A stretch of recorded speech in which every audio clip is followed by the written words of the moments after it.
All right, welcome back to the Coach Mack Show. This is our post-Swamp War edition, Coach. Big game last Friday night, lots of playoffs. As far as seeding goes, playoff implications, region implications, I thought the defense played fantastic considering as much hoopla and everything that the clinch running game was getting. Redefensively, it looked like we did good, but once you look at the film and if you really watch it, and again, if you watch it on your program, the rewind of it, and you'll see that really we were getting whipped pretty good. If you had told us that this thing would have been a 14-7 game and it'd be that close, well, I thought we'd have played a lot better than what we did. After looking at the film, we really noticed that we were just tremendously out-athleted. They were going up and down the field on us, getting a lot of first downs and that sort of stuff, and we really couldn't stop them. We kept them out of the end zone. Of course, they helped us a few times on that, but really they were much more physical than we were. They were much more athletic than we were.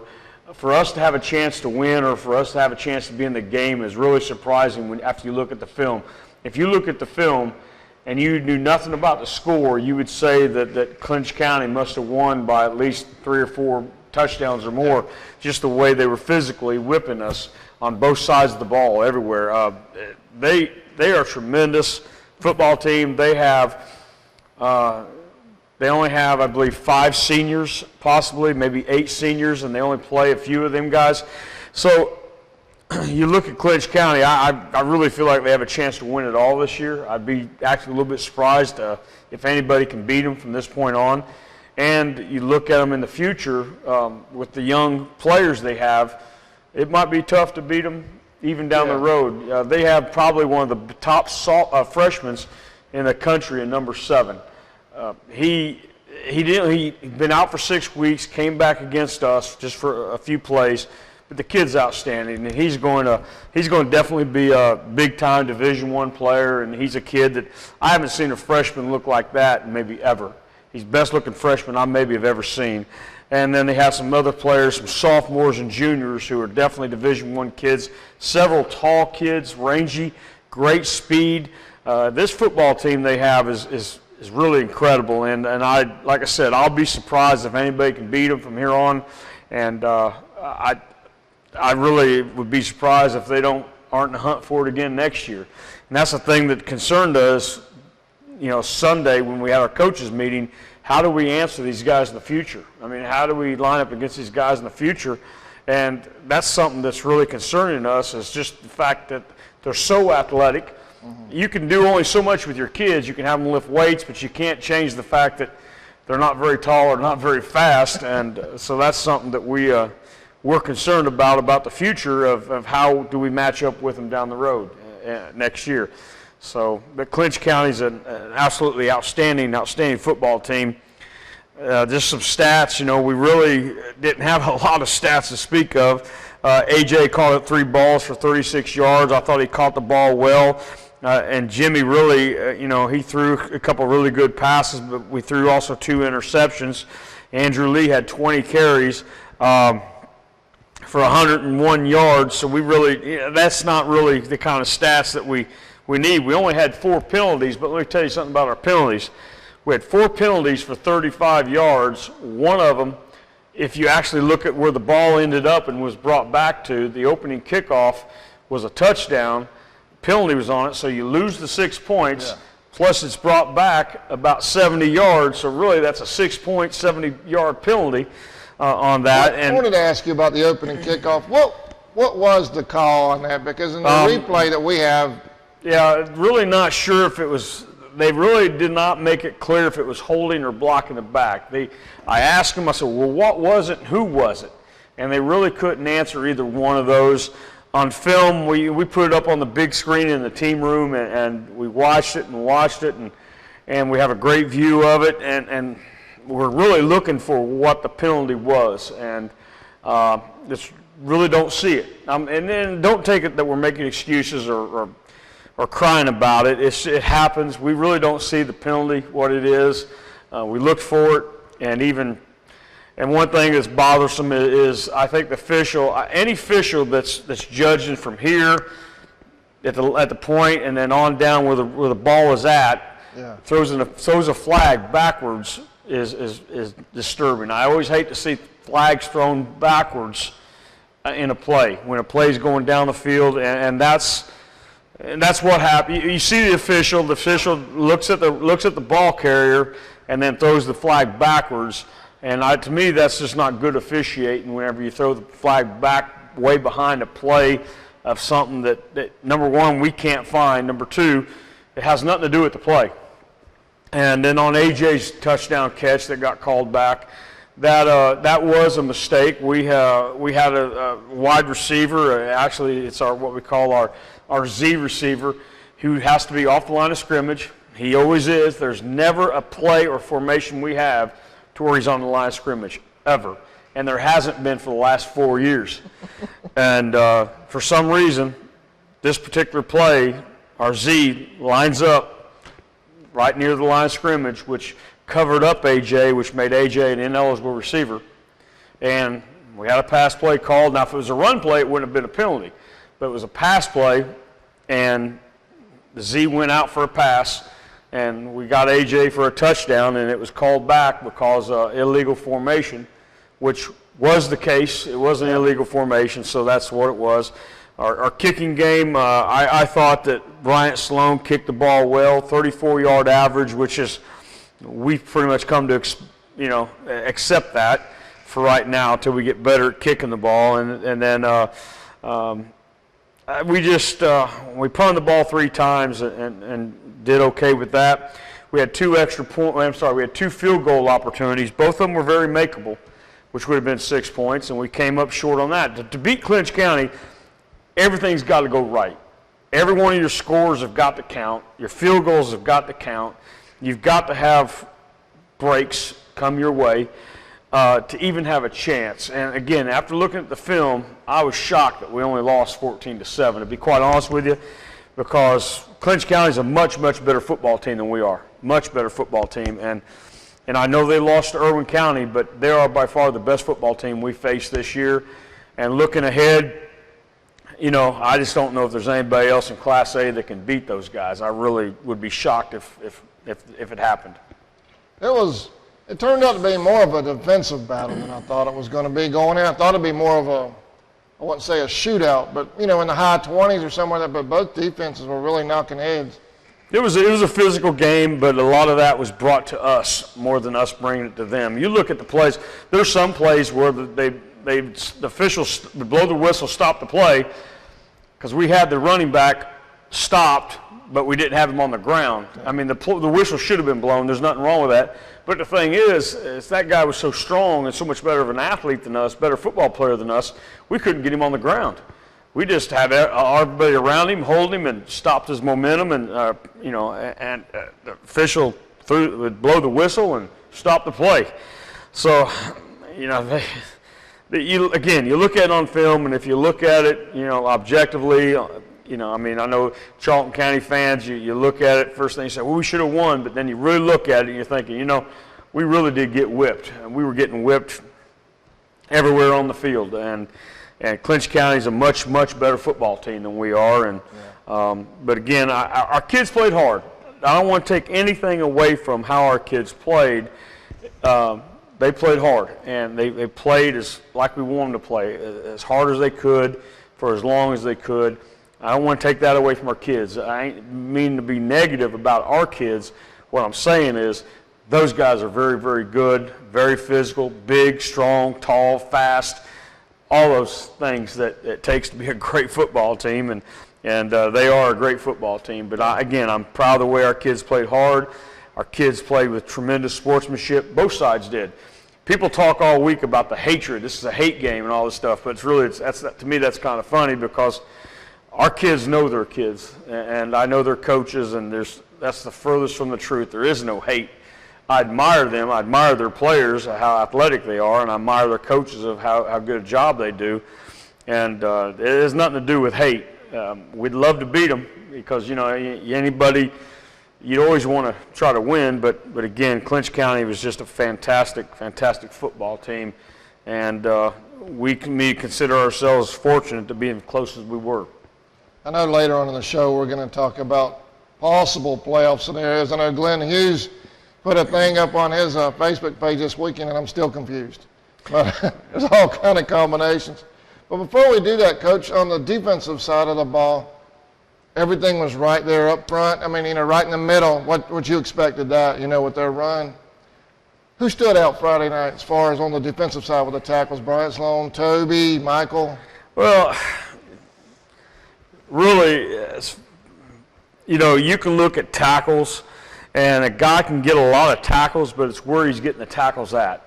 I mean, if you have a guy making a bunch of tackles 8 yards down the field, it's good he's making the tackle, but again, they got 8 yards, so it's not really what you want. I thought that Toby was taking on double teams inside. He was playing hard and so forth. But I'll tell you, I think we had some guys that were getting whipped. Again, no fault of their own. The guy across them was just that much better. I felt like we had some guys that really getting it taken to. And as far as standing out, it'd be hard to say anybody really stood. Really hard to say anybody stood out, and it really wasn't.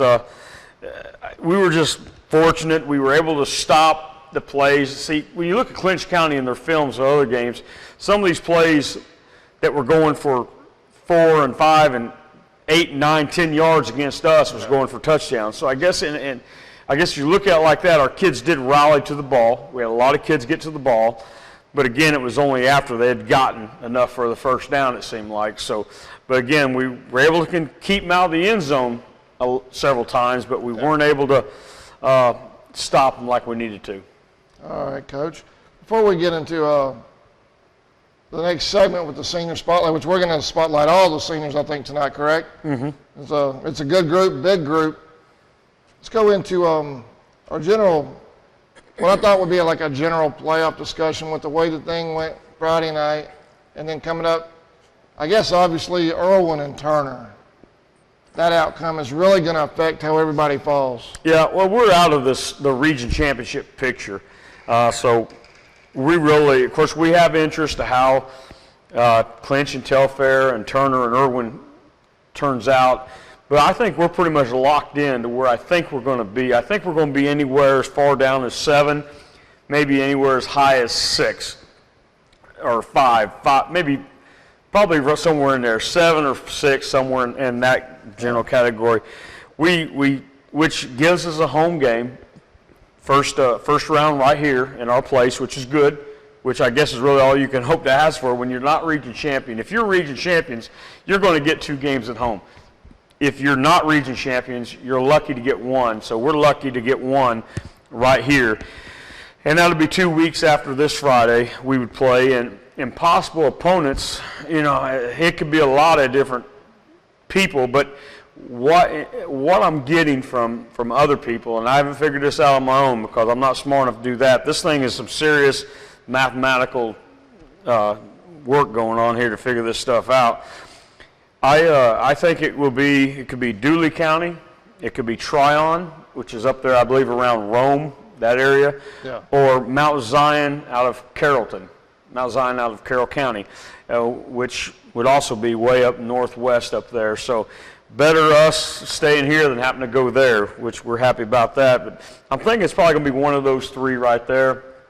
We're already, we're not overlooking Lanier County by no means. We're not good enough to overlook anybody, but yet then again I'm starting to collect some film through the internet and whatever on some of these possible opponents.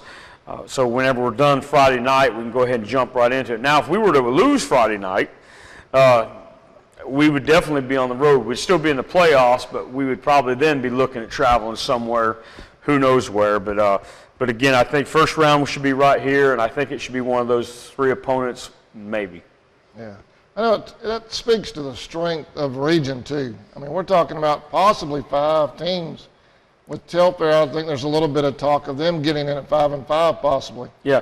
We have, there's 16 teams make the playoffs, and 5 of them can come from our region. There's 8 regions, and 5 of the teams could be just from here. And I think all 5 of them deserve to be in there without a doubt. There's no question. I think all 5 of us deserve to be in there.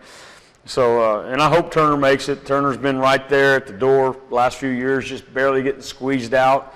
And the playoff brackets, or the playoff situation will change next year, where 24 teams will actually make the playoffs. So, again, you're looking at a better chance of actually getting in as far as that goes. But again, we're glad to be in them. If you asked me back in August, you think we'll be in the playoffs? I'd told you that'd be a big question mark. I don't know. And if you asked me if we'd be hosting one, I'd say I'd be very, very doubtful we'd host a game. So we're happy that that's the case, and we're actually going to get to look like host a game, hopefully. We got to beat Lanier, though. Lanier's a good football team. Believe me when I tell you, they're a good football team. All right, Coach. We're going to take a short break. Do you have anything else you want to hit on with the Swamp War? All right. We'll take a short break. We'll come back, and we'll talk about senior night in Lanier County. Okay.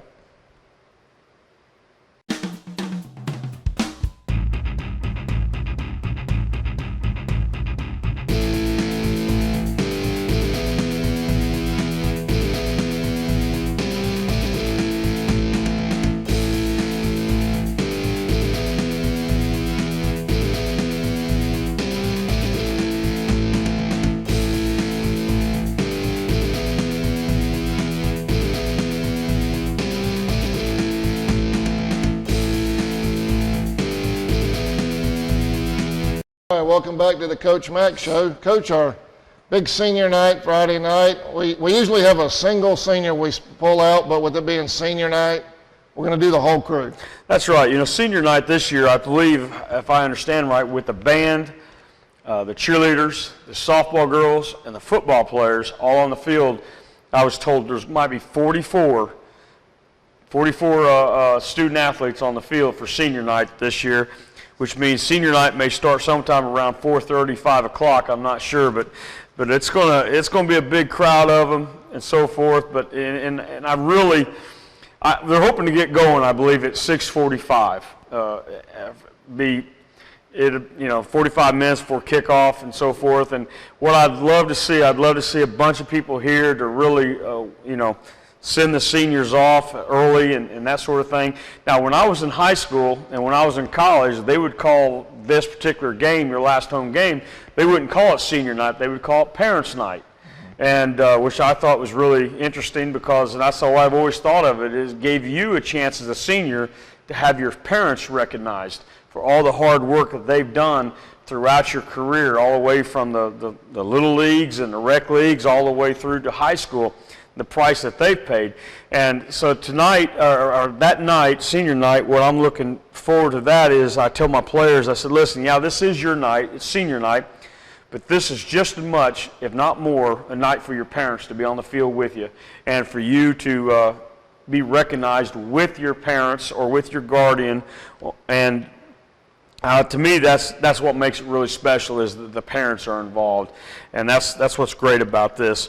But yeah, our seniors, like I said, we have a great group of softball girls who double as cheerleaders, a bunch of really great band students and football players. Just real quick, running through some of our seniors. A lot of people know them. We've talked about them each week. They've been out on the posters around town.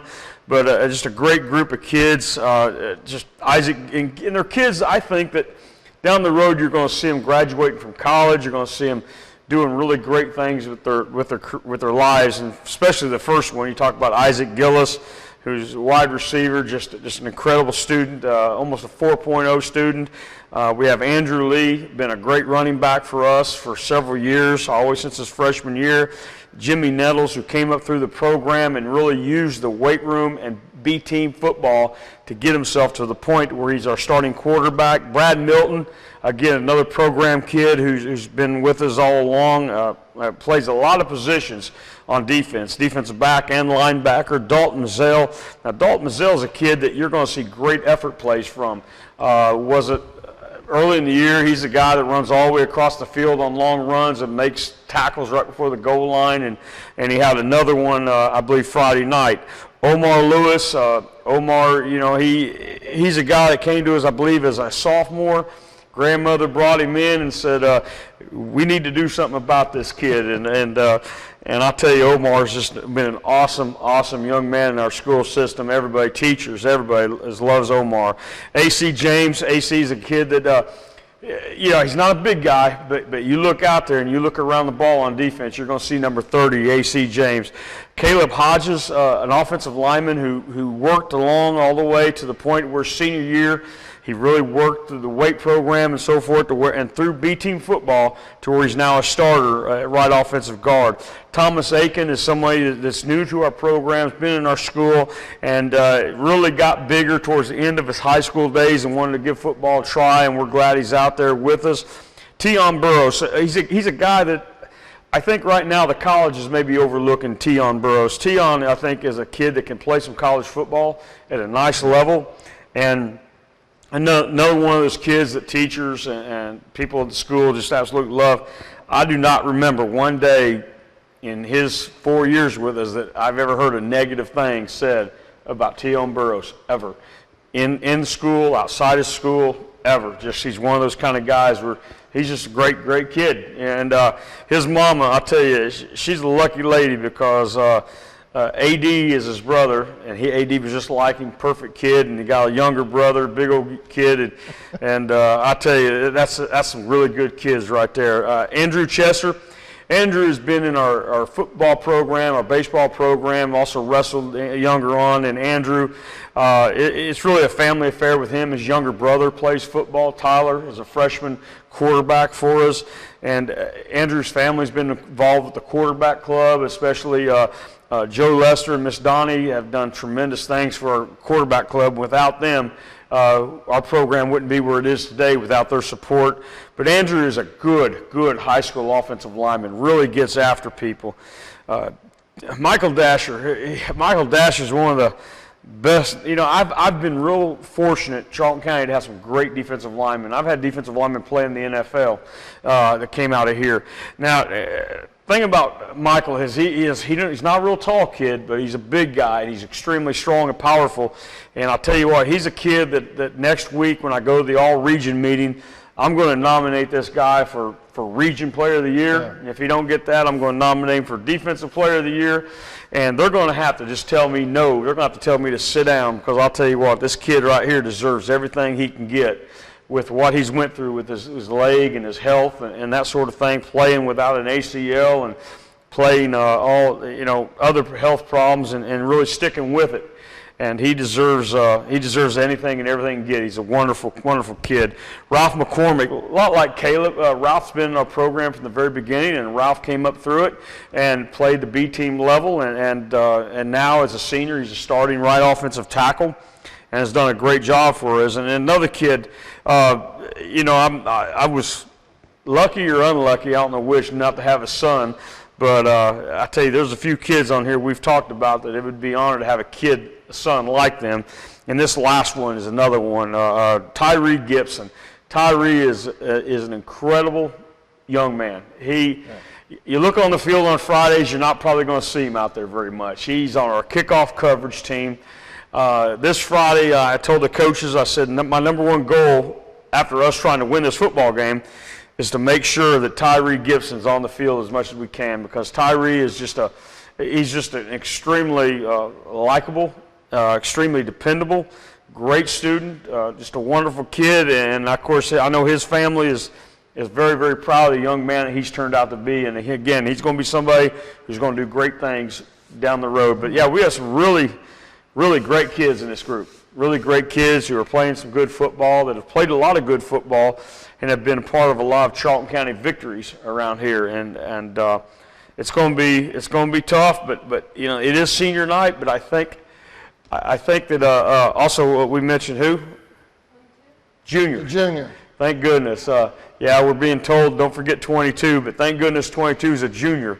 Bryant Sloan, who's our leading tackler and an outstanding inside linebacker.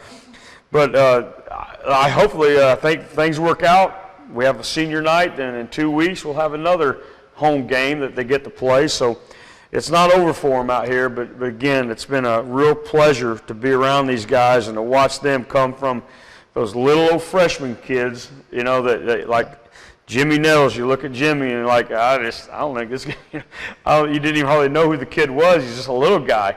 The next thing you know, he's one of these kids that he's real level-headed, calm out there, and makes some real good plays for you. And it's an outstanding group of kids, and I love these guys, and I'm going to miss them. But then again, like I told them, I said that you don't get to be football players for the rest of your life, but I get to be your coach for the rest of your life. So I'll always be here.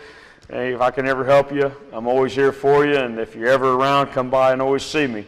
And being in one place as long as I have, and I get that. And like, for instance, I was just on the phone 2 days ago with one of my former players from 1992, Joe Hagan's, one of my favorite all-time player, who played 4 years at Purdue, started 4 years at Purdue, played in CFL. Now he coaches at a Canadian prep school, and you know, get an opportunity to stay in touch or visit or just get a phone call sometimes from these guys is really special, to know that you've been a part of their lives, and just as much as I've been a part of theirs, they've been a part of mine also. So it goes both ways, and there's an awful lot of good kids here at Charlton County High School. This group here is an accomplishment for CSM personally. They're the first group we've followed from freshman all the way to graduation, so it's our CSM's first graduating class, Coach. That's right. All right, moving on to, senior night festivities. You may have already said it, but I might have missed it. 7 o'clock or halftime? 6, no, it's going to be before the game, probably 6:45, because there's so many of them. And I think with the band and everything, they're saying 44, possibly 44 people. Okay. So hopefully we're going to have people here early. It's going to be another great weather, great evening.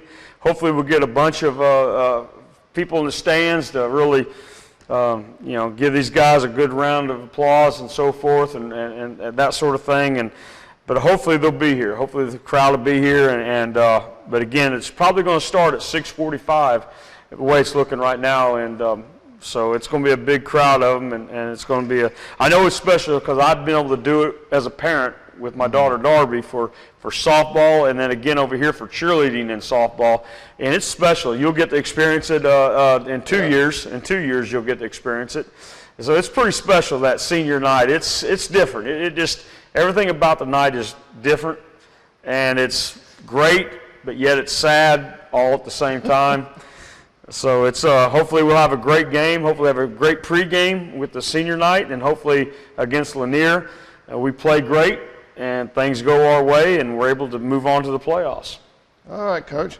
Well, we've talked about the seniors, senior night. There's a football game Friday night as well. Lanier County, what do they bring over here Friday? Lanier County, Coach David Parker's the new head football coach over there, and he's done a great job.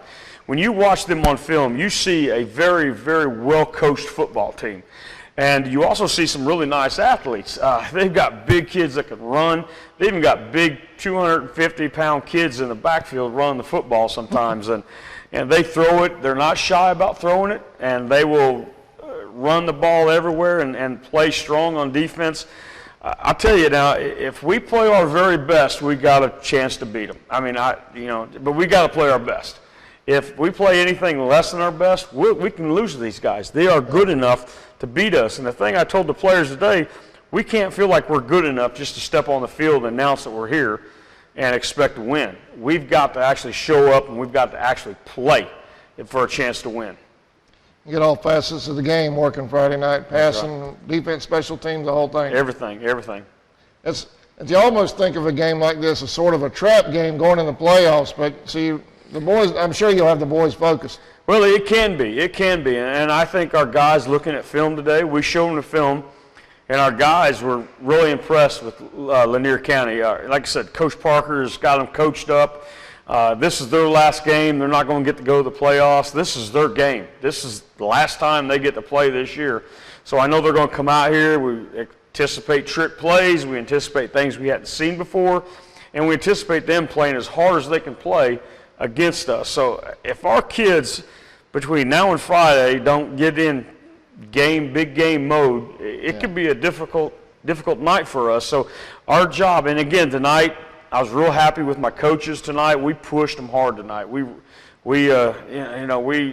Monday night's a big conditioning night, and we really ran them hard, pushed them hard, coached them hard, and expected to have a real good night out, and we got it tonight. Tomorrow in the weight room, Tuesday in the weight room, we're going to push them hard, and then Tuesday and Wednesday in practice, we're going hard. We're going hard, and it's like this is the biggest game of the year, and that's the way we're treating this thing, and to get our kids ready and get them focused for this thing. So hopefully, if things go well and we can get by this one, then we can start talking about the playoffs on the next one. Is this one of those games going into the playoffs?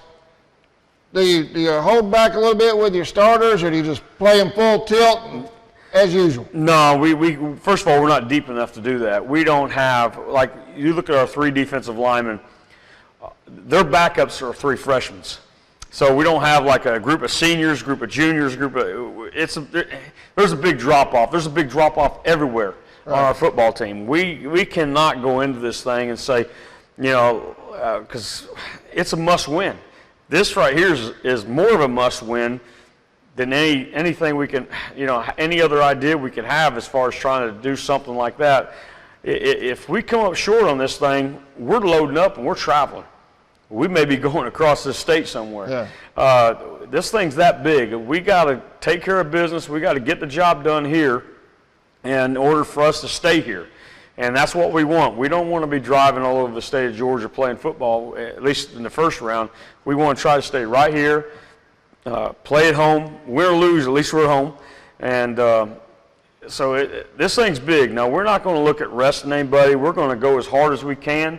We're going to play just like this thing is for a region championship or a state championship. We're playing hard. We're going to go as hard as we can with our best guys and get them out there and hopefully play well enough to win. All right, Coach. Anything else you want to hit on tonight? Well, no, I guess we'll know later in the week maybe about where the senior ceremony will actually be, and we'll try to get that posted for you. I guess a week from this Wednesday, it'll all be final. What's going on. And of course, like I said, if we're able to win Friday against a tough Lanier County team, if we're able to win, then we can be excited about seeing where we're going to fall, 6 or 7, somewhere in there, and hosting a game right here. And really, when it comes to playoffs, we don't care who we play. We'd really like to play at home at least one game. Yeah. But again, who it is, not really, we're happy to be in it. And I believe once you're in it, you better play anybody they give you. That's just the way it is. All right, Coach. Well, I appreciate it as usual. We'll see you Friday night against the Lanier County Bulldogs. Okay. Thanks for watching.